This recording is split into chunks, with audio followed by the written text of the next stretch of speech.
Hi everyone, and good morning to you. Welcome to Story Time. Today I'm going to tell you a fairy tale, a tale by the Brothers Grimm. Now you may not know who the Brothers Grimm are, or were, but you certainly will have heard of many of their tales. They wrote a lot of the famous fairy tales that we know. For example, Rapunzel, Snow White, Hansel and Gretel, The Frog Prince, and many others. But the story I'm going to tell you this morning is one that you probably haven't heard before. It's called The Fisherman and His Wife.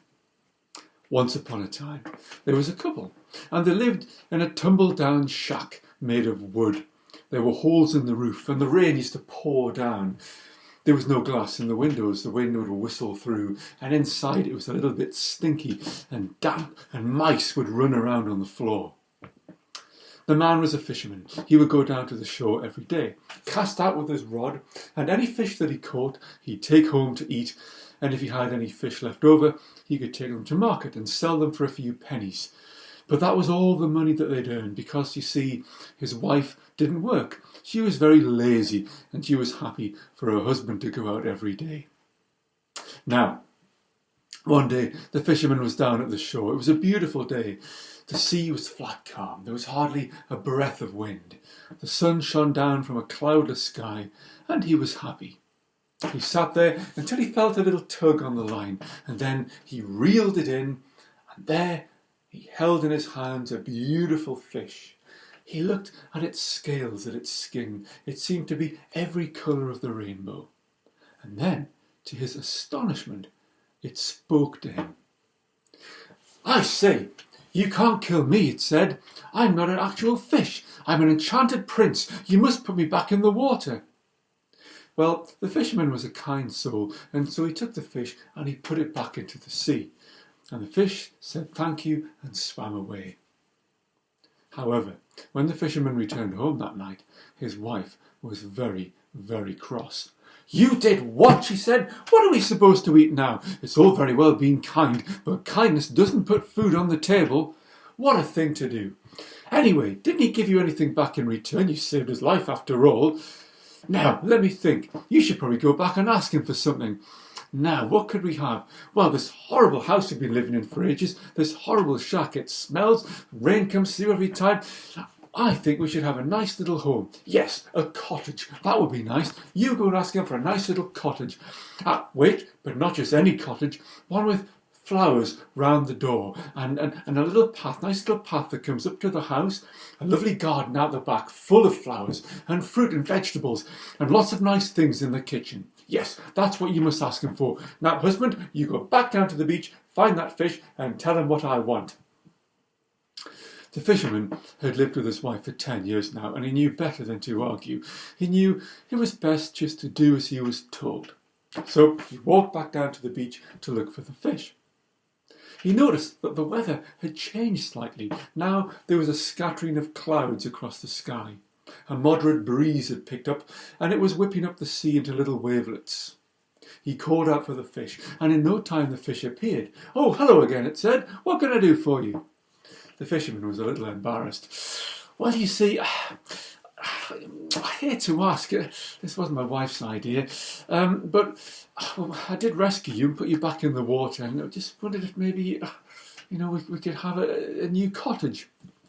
"Go home, fisherman," said the fish. "It is done." And the fisherman walked back to where the little wooden tumble-down shack had been, and in its place was a beautiful cottage, just like his wife had wished for. There were roses growing around the door. There was a beautiful garden out the back, and inside she sat at a table laden with food, and she was happy. "Husband, this is marvellous," she said. "Look at all this we have." She was happy for a couple of days, but then she was unhappy again. "Oh," she sighed, "this place just isn't big enough. We need more rooms, more space to put all these fine things I've now got in. Yes, more rooms, that's what we need, somewhere bigger. I think, well, if that fish is magic, he could rustle us up a nice castle. That's what we need, a castle, a big stone castle, and it should have at least 50 rooms. And if we're going to have all those rooms, I'm going to need servants to help me do all the jobs. Yes, that's what I want. A big castle with 50 rooms and lots of servants. You go back down and ask that fish. It's the least he can do. You saved his life after all.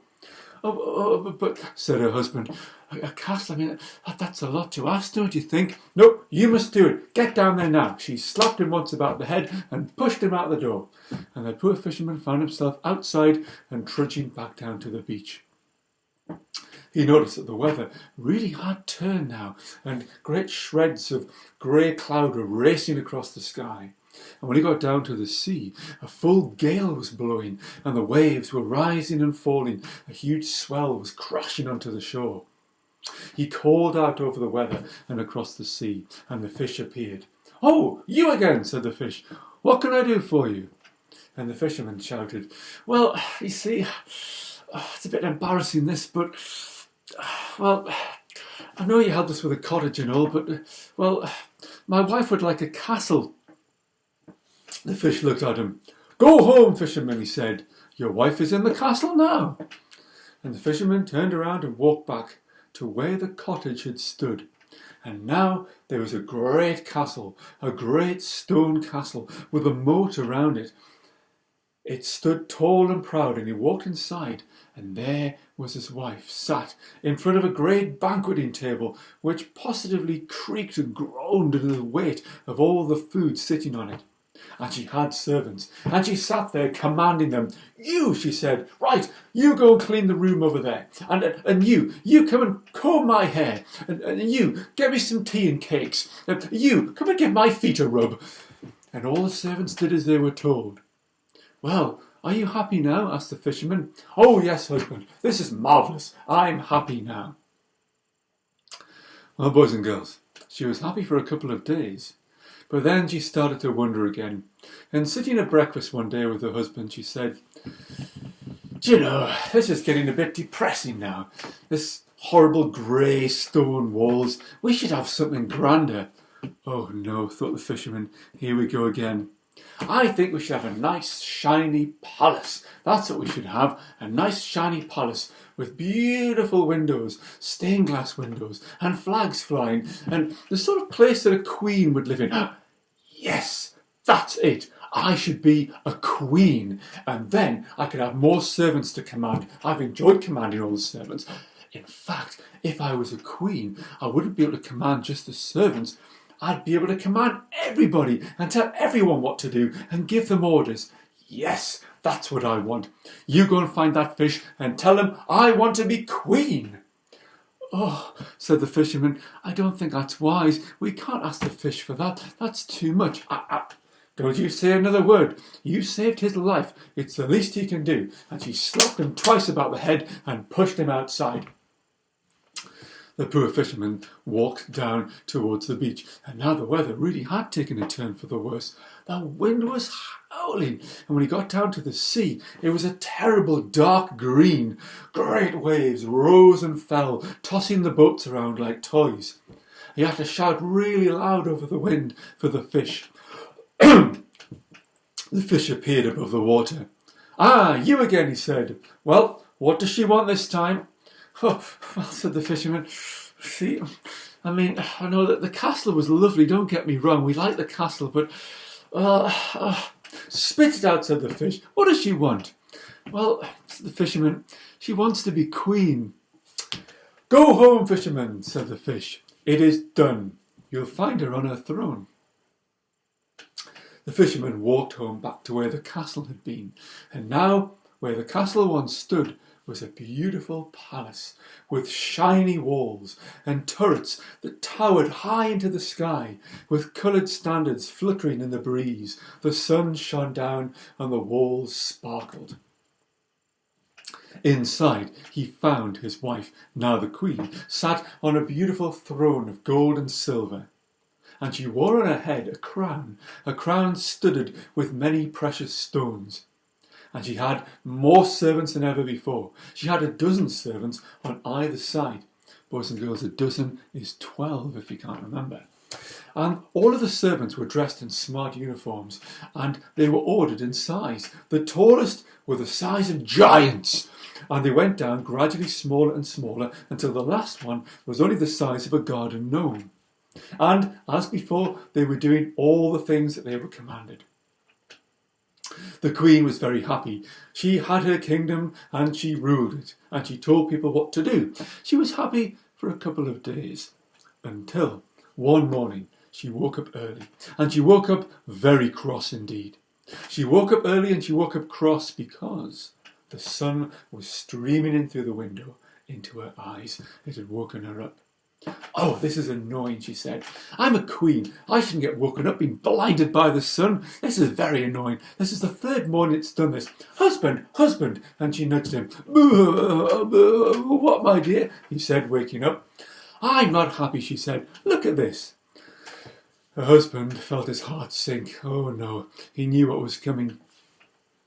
"I'm a queen after all," she said. "I shouldn't get woken up with the sun dazzling my eyes. I should be able to command the sun what to do. In fact, yes, that's what I should have. I should be able to command the sun and the moon and the stars. I want to command the universe. Go and find that fish and tell him what I want." "Oh no," said her husband, hanging his head in his hands. "I can't ask for that. That's too much. Nobody should be able to have that kind of power."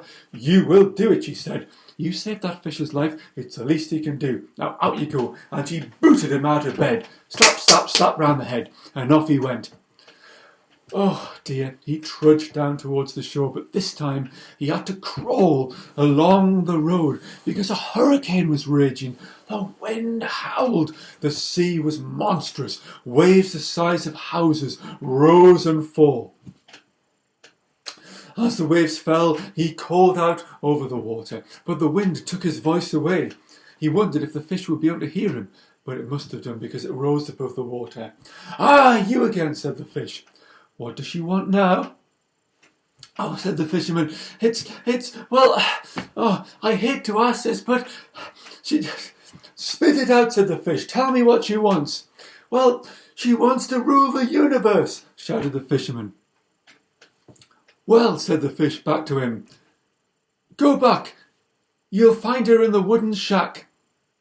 And all of a sudden, the wind calmed down, and the fisherman, wondering at the fish's words, walked back to where the great palace had been.